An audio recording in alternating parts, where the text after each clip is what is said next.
नमस्कार दोस्तों, स्वागत होगा चैनल के साथ। आगे सामने मौजूद यहाँ पर चलेंगे। सबसे पहले सबसे में आपको बताएंगे राहुल गांधी के खिलाफ अग्निवीर योजना को लेकर भाजपा के लोग। लेकिन अब राहुल गांधी के समर्थन में एक ऐसे व्यक्ति ने दिया है बयान की बीजेपी के नेता और बड़े बड़े मंत्रियों की जुबान चुप होने वाली है। दोस्तों बताएंगे क्या कुछ कहा है और किस तरीके के बयान दिए गए हैं। साथ साथ सुप्रीम कोर्ट ने ईडी पर गुस्सा निकाला। बताएंगे कौन से मामले को लेकर भड़का है कोर्ट और नीतीश कुमार ने 1/3 बीजेपी सरकार में अड़चन डाल दी है। दोस्तों बताएंगे आपको 30,000 करोड़ रुपए मांगे गए हैं और थोड़े दिनों तक आजाद मीडिया की तरह काम करने के बाद फिर से पलटी मारी गई है। दोस्तों बताएंगे राहुल गांधी के एक्टिव होते ही अब कई सारे चैनल वाले फिर से बीजेपी का भोपू बन गए हैं। साथ साथ हरियाणा में बीजेपी ने अपना प्रदेश अध्यक्ष बदला है। बताएंगे क्या है इसके पीछे बड़ा कारण दोस्तों। और एक दलित समाज के भारतीय जनता पार्टी के सांसद ने ही केंद्रीय मंत्रिमंडल विस्तार को लेकर उठा दिए कई सारे गंभीर सवाल और जिन्होंने अब तक कांग्रेस पार्टी के साथ काम करते हुए 100% रिजल्ट दिया है, उनको महाराष्ट्र और हरियाणा की जिम्मेदारी कांग्रेस पार्टी ने सौंप दी है। दोस्तों बताएंगे प्रशांत किशोर से भी बड़े दिग्गज करने जा रहे कांग्रेस पार्टी के साथ में काम एक एक करके चलेंगे सारी बड़ी अपडेट की तरफ। लेकिन उससे पहले अगर आप भी मानते हैं दोस्तों कि अग्निवीर योजना को लेकर अगर सेना से जुड़े लोग ही सवाल खड़ा कर रहे हैं तो बीजेपी सरकार को झुकना पड़ेगा और अग्निवीर योजना पर या तो बदलाव करने पड़ेंगे या फिर माफी मांगनी पड़ेगी। तो इस वीडियो को लाइक करके लाल बटन दबाकर चैनल को सब्सक्राइब करके बेल आइकन दबाकर कमेंट बॉक्स में जय हिंद जय भारत जो लिखेगा। चलते हैं सबसे पहले सबसे बड़ी खबर की तरफ, जहां पर अग्निवीर योजना देश में बातचीत का सबसे बड़ा मुद्दा बना हुआ है। दोस्तों लोकसभा चुनाव में विपक्ष के नेता राहुल गांधी ने इसका बड़ा मुद्दा बनाया था। इसके बाद वो अपने संसदीय क्षेत्र रायबरेली पहुंचे। इस दौरान राहुल गांधी ने शहीद कैप्टन अंशुमन सिंह के परिवार से मुलाकात की है। उन्हें ढांढस बंधाते हुए उन्होंने मदद का हर संभव प्रयास करने की बातें कही है। राहुल गांधी के मुलाकात के बाद भारत के जवान शहीद अंशुमन सिंह की मां मंजू सिंह ने मीडिया से बात करते हुए अग्निवीर योजना को लेकर कहा कि अग्निवीर योजना ठीक नहीं है। सेना में सभी को सम्मान एक जैसा मिलना चाहिए, समान सम्मान मिलना चाहिए। अगर आप भी मानते हैं दोस्तों कि अग्निवीर योजना को लेकर सेना से जुड़े हुए लोग अगर सवाल खड़ा कर रहे हैं तो बीजेपी को अब फैसला बदलना पड़ेगा, वरना नीतीश कुमार और टीडीपी को यह सुनिश्चित करना पड़ेगा कि 1/3 सरकार 2/3 पर भारी ना पड़े। साथ साथ केंद्र सरकार आगामी 23 जुलाई को संसद में वित्तीय वर्ष 2024-25 के लिए बजट पेश करने वाली है। दोस्तों यानी बजट का सेशन शुरू होने वाला है। मंत्री निर्मला सीतारमण फिर से बजट पेश करेंगी। इस बार वो 7वीं बार शायद बजट पेश करने के लिए आ रही है, जो अपने आप में एक रिकॉर्ड है। लेकिन लोगों को काफी कम उम्मीद है निर्मला सीतारमण से, क्योंकि पिछले 5 साल में उन्होंने जनता को वो राहत नहीं पहुंचाई जिसकी लोग बार बार डिमांड कर रहे थे और लोगों को महंगाई से जूझना पड़ा। हालांकि जनता ने अपने तरीके से निर्णय देते हुए बीजेपी को घुटनों पर ला दिया। इसके बावजूद बीजेपी अब सपोर्ट के सहारे सरकार चला रही है। लेकिन दोस्तों अब नीतीश कुमार ने भारतीय जनता पार्टी की मुश्किलें बढ़ा दी है। आपको बता दें कि मोदी के साथ केंद्र में सरकार में शामिल नीतीश कुमार और टीडीपी ने बीजेपी पर दबाव बनाना शुरू कर दिया है। केंद्रीय बजट आने वाला है और उससे पहले बिहार को लेकर नीतीश कुमार सरकार नए परियोजना के नाम पर 30,000 करोड़ रुपए की मांग कर रहे हैं। ये गठबंधन सरकार के लिए एक परीक्षा साबित हो सकती है। मामले से जुड़े लोगों ने बताया कि जनता दल यूनाइटेड के नीतीश कुमार के नेतृत्व वाली बिहार सरकार ने पिछले महीने वित्त मंत्री निर्मला सीतारमण के साथ बजट पूर्व बैठक के दौरान मुद्दे पर चर्चा की गई है। इसी तरीके से टीडीपी ने भी स्पेशल पैकेज का डिमांड कर दिया है और साथ साथ दोस्तों अलग अलग बीजेपी के मिनिस्ट्री से जाकर मुलाकात करते हुए ज्यादा से ज्यादा प्रोजेक्ट आंध्र प्रदेश में देने की मांगे की जा रही है। आपको बता दें कि इतने दिनों तो केवल इमोशनल बातें चल रही थी कि हम एनडीए का हिस्सा है, नरेंद्र मोदी को सपोर्ट करेंगे और सरकार 5 साल चलेगी, कोई दिक्कत नहीं आएगी, मंत्रिमंडल में भी हमें ज्यादा जगह नहीं चाहिए। लेकिन अब टीडीपी और नीतीश कुमार को समझ में आ गया है कि वो राज्य में सरकार चला रहे हैं और अगर केंद्र सरकार उनके राजनीतिक सपोर्ट से चल रही है तो फिर वो अपने हिसाब से अपने राज्य के विकास के लिए और ज्यादा दबाव बना सकते हैं। अगर आप भी मानते हैं दोस्तों कि अब जब वित्त का मामला सामने आया है, इकोनॉमी और पैसे का मामला सामने आया है, तो आने वाले दिनों के अंदर कुछ एनडीए गठबंधन में मौसम बदलता नजर आएगा। तो इस वीडियो को लाइक करके अपनी राय जरूर लिखकर बताएगा। साथ साथ सुप्रीम कोर्ट ने मंगलवार को छत्तीसगढ़ शराब नीति घोटाला मामले में पूर्व आईएएस अधिकारी अनिल टुटेजा के खिलाफ मनी लॉन्ड्रिंग के मामले में जांच आगे नहीं बढ़ने पर ईडी को फटकार लगाई है। जस्टिस अभय एस ओका और ऑक्स्टिन जॉर्ज मसीह की ओर से कहा गया कि अगस्त 2020 में टुटेजा को अग्रिम जमानत देने के बाद से ईडी ने ना तो प्रवर्तन मामला सूचना रिपोर्ट यानी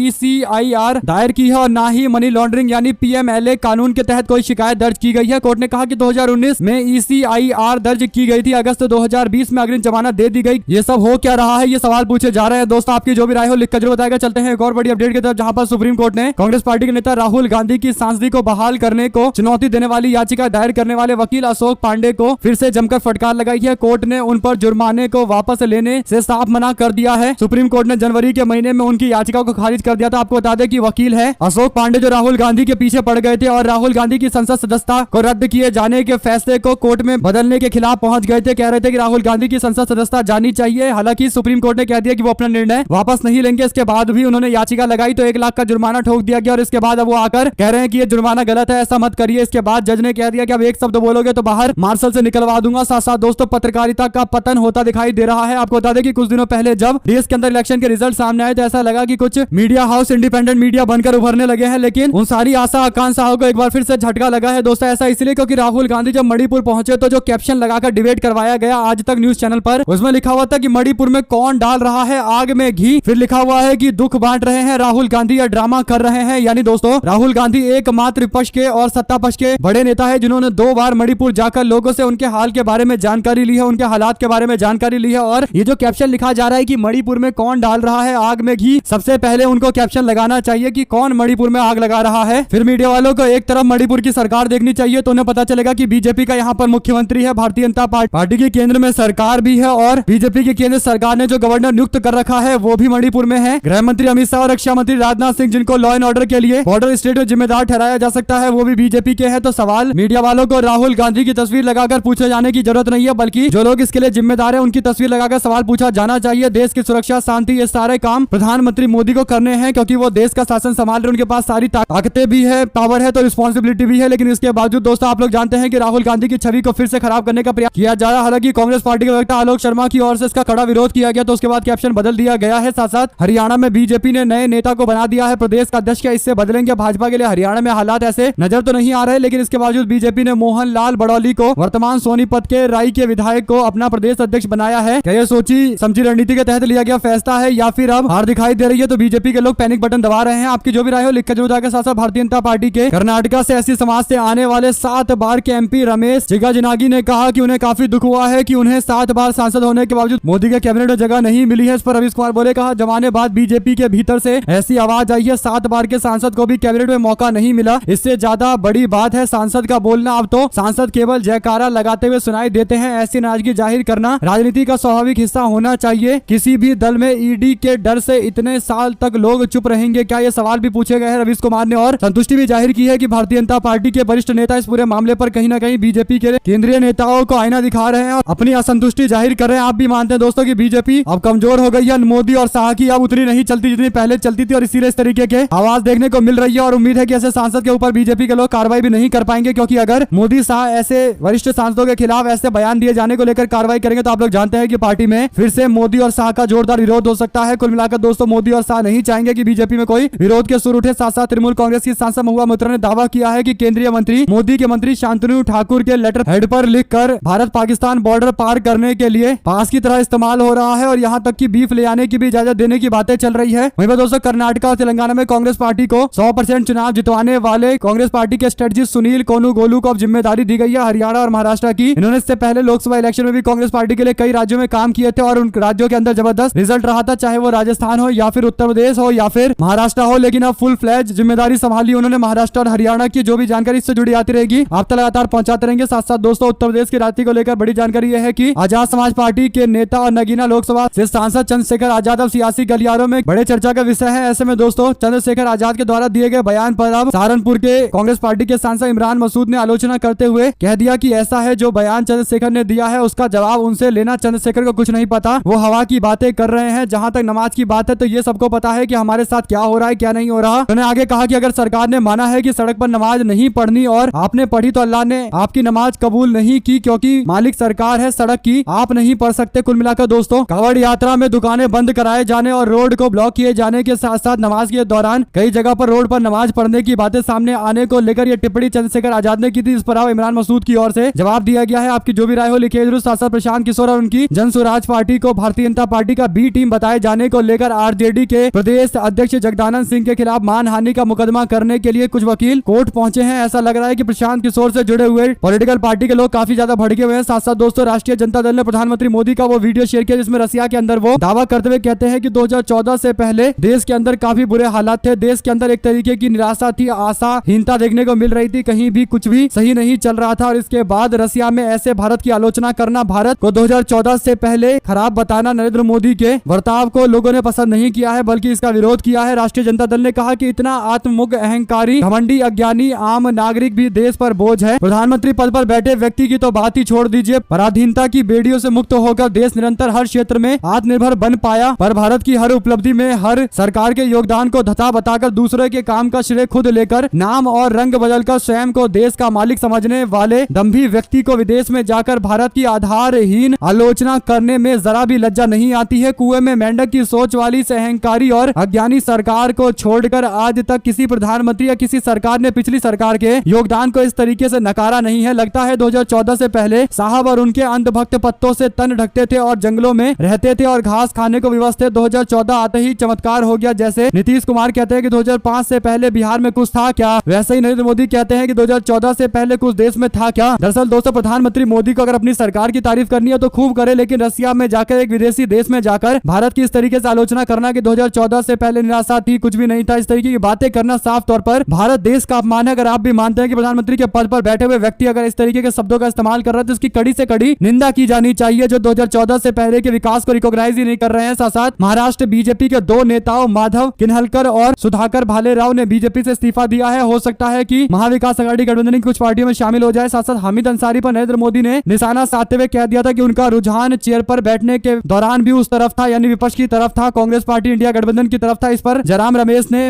राज्यसभा के चेयरमैन को एक लेटर लिखा है और कहा है कि नॉन बायोलॉजिकल प्रधानमंत्री अंतर्राष्ट्रीय स्तर पर अपने घटते कद को बढ़ाने की कोशिश कर रहे हैं। इस बीच मैंने राज्यसभा के माननीय सभापति को पत्र लिखकर राज्यसभा के पूर्व सभापति डॉक्टर हामिद अंसारी के खिलाफ उनके अपमानजनक बयान के लिए विशेष अधिकार हनन की कार्रवाई की मांग की है। उन्होंने 2 जुलाई 2024 को लोकसभा में वह बयान दिया था जिसकी आलोचना हम कर रहे हैं, यानी कांग्रेसी लोग कर रहे हैं। साथ साथ दोस्तों, एंटी मुस्लिम पार्टी को रोकना था मकसद। फ्रांस के अंदर कुछ ऐसा चमत्कार हुआ जिसकी उम्मीद काफी कम लोगों को थी। यूरोप के 2 बड़े देश ब्रिटेन और फ्रांस में चुनाव हो गए। दोनों ही देशों में राजनीतिक समीकरण बदलते नजर आ रहे हैं। दोस्तों, फ्रांस में जल्दी चुनाव कराने का आह्वान किया गया तो सभी हैरान रह गए। राष्ट्रपति इमैनुअल मैक्रों की राजनीति के तहत वो खुद की सरकार के लिए समर्थन जुटाना चाहते थे और दक्षिणपंथी विचारधारा को रोककर अपने विरोधियों के नीचे से कारपेट खींचने की कोशिश कर रहे थे, लेकिन उन्हें एक anti Muslim party national rally ने लोहे चने चबा दिए। इसके बाद जो हुआ वो ध्यान आकर्षण करने वाला है। दोस्तों, एंटी मुस्लिम पार्टी की रैली में भारी बढ़त देखने को मिल रही थी। इसे रोकने के लिए विरोधी दलों ने उसी तरीके की रणनीति अपनाई जैसा भारत के अंदर हुआ था। इंडिया गठबंधन ने एक बड़ा अलायंस बनाया था और एकजुटता के साथ हर लोकसभा की सीट पर एक उम्मीदवार मैदान में उतार दिया था। ऐसे ही रणनीति अपनाते हुए इमैनुअल मैक्रों की पॉलिटिकल पार्टी ने गठबंधन बनाया और इंडिया गठबंधन की तर्ज पर भी उन्होंने एक नेशनल रैली करके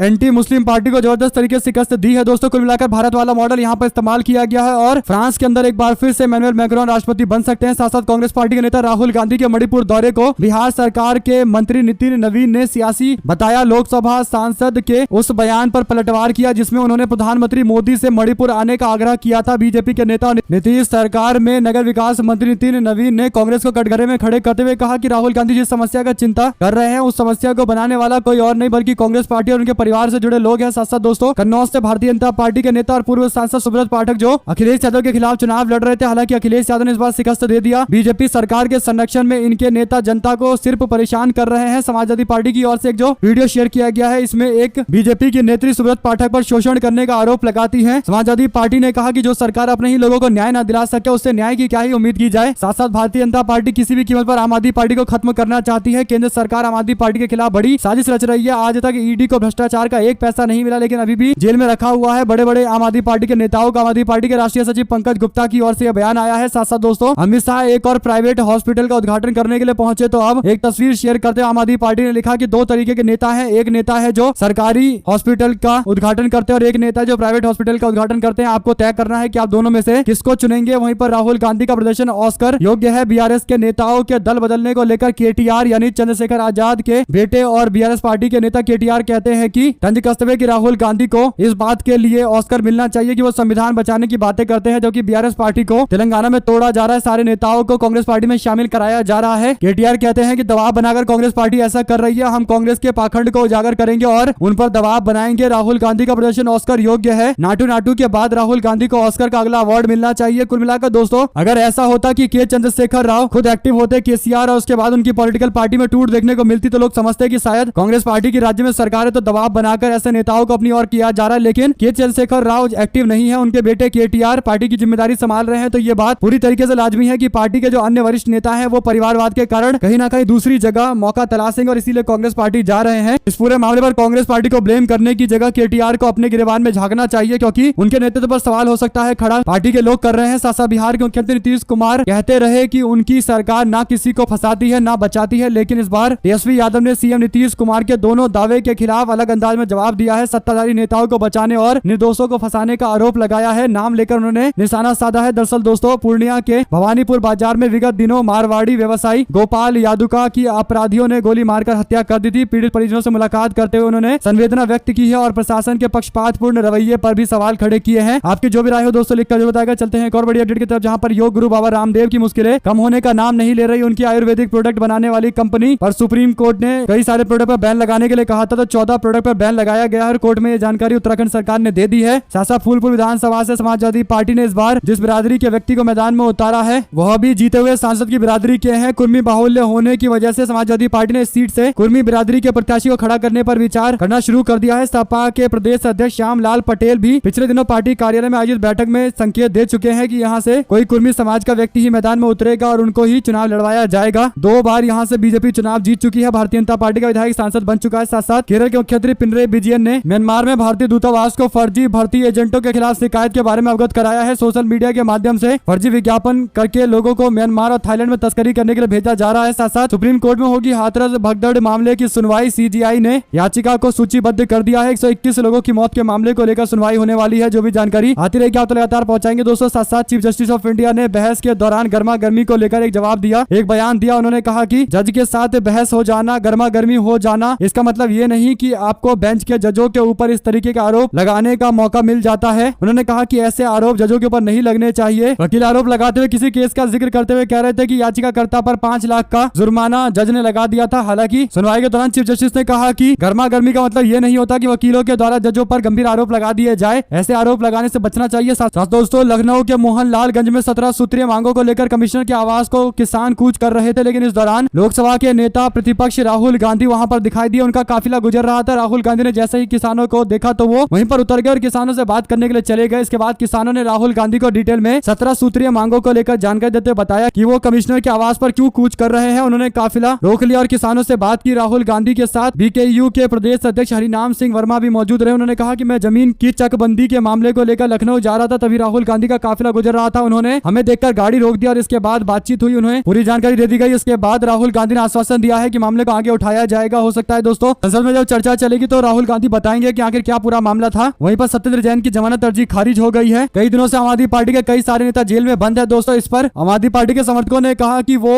ऐसा है कि एकनाथ शिंदे गुट के नेता के बेटे नहीं है जिसने महिला के ऊपर गाड़ी चढ़ा दी थी, उसको जमानत मिल गई। इसी तरीके से रियल एस्टेट डेवलपर का बेटा नहीं है जिन्हें 2 लोगों की हत्या के बावजूद जेल से छोड़ दिया गया था। राम रहीम नहीं है, ब्रजभूषण सिंह नहीं है, आशीष मिश्रा टेनी नहीं है, वो सत्येंद्र जैन है, इसीलिए उनको जमानत नहीं मिल रही है। और दोस्तों झारखंड मुक्ति मोर्चा ने आरोप लगाया है कि बीजेपी मुख्यमंत्री हेमंत सोरेन की लोकप्रियता से भयभीत है, इसलिए एक नया षड्यंत्र रचा जा रहा है। झारखंड मुक्ति मोर्चा ने प्रतिक्रिया देते हुए बताया कि ईडी यानी प्रवर्तन निदेशालय के द्वारा कथित भूमि घोटाले से जुड़े धन शोधन के मामले में सोरेन को जमानत देने के झारखंड उच्च न्यायालय के आदेश को चुनौती देने की बातें चल रही है। झारखंड मुक्ति मोर्चा के प्रवक्ता मनोज पांडे ने कहा कि उच्च न्यायालय ने पाया है कि सोरेन के खिलाफ कोई ठोस सबूत नहीं है। उन्होंने सोमवार को कहा कि एजेंसी ने संभवतः बीजेपी के निर्देश पर उच्चतम न्यायालय जाने का रुख करने का फैसला कर लिया है। पांडे ने आगे कहा कि झारखंड में हेमंत सोरेन फिर से मुख्यमंत्री बने और बीजेपी के लोग यह हजम नहीं कर पा रहे हैं। ये अपनी कोशिशें लगातार जारी रखेंगे, लेकिन हम लोग भी अपनी कोशिशों को बरकरार रखेंगे। साथ साथ उत्तर प्रदेश के कृषि मंत्री कहते हैं कि दाल कहाँ है 100 रुपए से ज्यादा, यानी उनको रेट ही नहीं पता है और कृषि मंत्री की जिम्मेदारी उत्तर प्रदेश में संभाल रहे हैं दोस्तों। इसके बाद अशोक कुमार पांडे ने ग्रोसरी शॉप की ऑनलाइन दुकान का स्क्रीनशॉट शेयर किया है, जिसमें टाटा की जो दाल है, जो तूर दाल है, वो 245 रुपए किलो है और तूर दाल जो बेसिक है वो 178 रुपए किलो है, जो बिना ब्रांडिंग के है। इसी तरीके से और भी कई दाल के दाम 115 रुपए आधे किलो का है और 1 किलो का 230 रुपए है, तो कहीं भी 200 से नीचे रेट नहीं है दाल का। इसके बावजूद भारतीय जनता पार्टी के कृषि मंत्री उत्तर प्रदेश से कह रहे हैं कि कहां 100 से ज्यादा दाल के दाम है, यानी जिस कृषि मंत्री को पता ही नहीं है कि क्या चल रहा है वो कैसे लोगों को न्याय दिलवा पाएगा। दोस्तों ये बड़ा सवाल है, आप लोगों की जो भी राय हो लिखकर जरूर बताएगा। साथ साथ उत्तर प्रदेश के अंदर डिजिटल अटेंडेंस के आदेश उत्तर प्रदेश सरकार योगी सरकार ने जारी किए थे, लेकिन बेसिक शिक्षा विभाग के 6 लाख टीचर इसका विरोध करने के लिए मैदान में उतरे, तो उसके बाद सरकार ने फैसले को वापस ले लिया है। अखिलेश यादव ने भी इसका समर्थन किया था। अखिलेश यादव लिखे, आखिरकार शिक्षकों की एकजुटता के सामने बीजेपी सरकार को डिजिटल अटेंडेंस का अपना अतार्किक